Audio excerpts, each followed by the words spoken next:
वालेकुम। मध्य प्रदेश के शहर छतरपुर में कुछ दिन पहले रामगिरी महाराज के खिलाफ प्रोटेस्ट हुआ था, जिसमें कहा गया कि मुसलमानों ने पत्थरबाजी की पुलिस पर।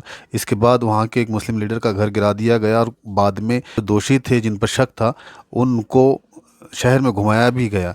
इस पर कड़ी प्रतिक्रिया आई चारों तरफ से और असदुद्दीन अवैसी का एक स्टेटमेंट भी सामने आया, जो आप सुनिए। बिस्मिल्लाहिर्रहमानिर्रहीम। अस्सलाम वालेकुम वरहमतुल्लाहि वबरकातुहू। मेरे अजीज़ दोस्तों और बुज़ुर्गों, 21 अगस्त के दिन जो वाक़या छतरपुर मध्य प्रदेश में हुआ, मैं इसकी मज़म्मत करता हूँ।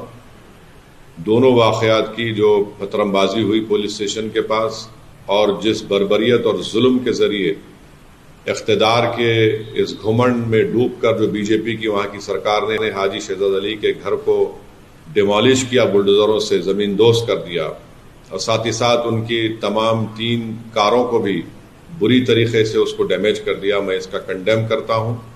मैं अभी हाजी शहजाद अली का एक वीडियो देखा हूँ जिसमें उन्होंने कहा कि उस दिन वो और वहाँ की जो जिम्मेदार तंजीम अंजुमन सदर, वहाँ के उलमा जाकर रिप्रेजेंटेशन किए। किस बात का रिप्रेजेंटेशन किए कि एक मलून शख्स ने अपनी गंदी ज़बान के ज़रिए हमारे रसूल मोहम्मद सल्लल्लाहु अलैहि वसल्लम की शान में गुस्ताखी करने की कोशिश की। और जब वहाँ पर वो लोग रिप्रेजेंटेशन दे रहे थे, जिसमें additional SP, deputy collector, SDM साहब भी थे, तो पत्थरबाजी शुरू हुई। डिप्टी कलेक्टर, एसडीएम साहब ने हाथ पकड़कर, हाजी शहजाद अली अपनी वीडियो में कह रहे हैं कि उनसे कहा कि आप आकर जनता को समझाइए। उन्होंने समझाया, पत्थरबाजी उन पर भी हुई।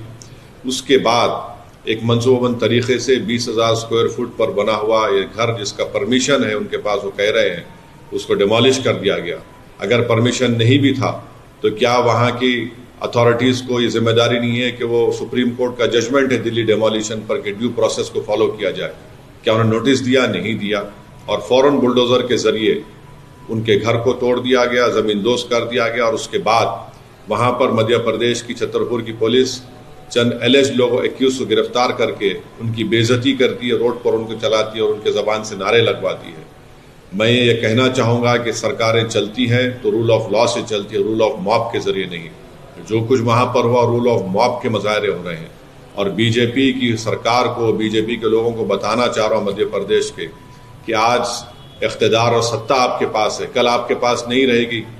तो क्या जो सरकार आएगी, जनता उनको हटाएगी, तो क्या वो सरकार आपके जिम्मेदारों को, उनके घरों को तोड़ दें बुलडोज़र के ज़रिए, आपके चेहरों को काला कर कर आपको रोड पर परेड करवाएं?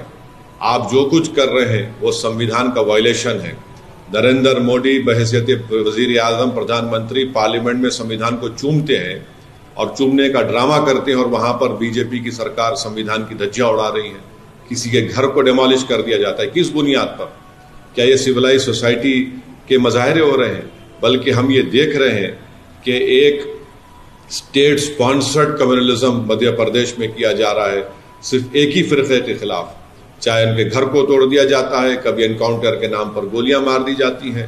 ये आखिर कब तक चलेगा? और मुझे यकीन है कि कोर्ट के पास ये मसला ज़रूर जाएगा, वहाँ के ज़िम्मेदारों ने बताया है, और कोर्ट से इंसाफ होगा।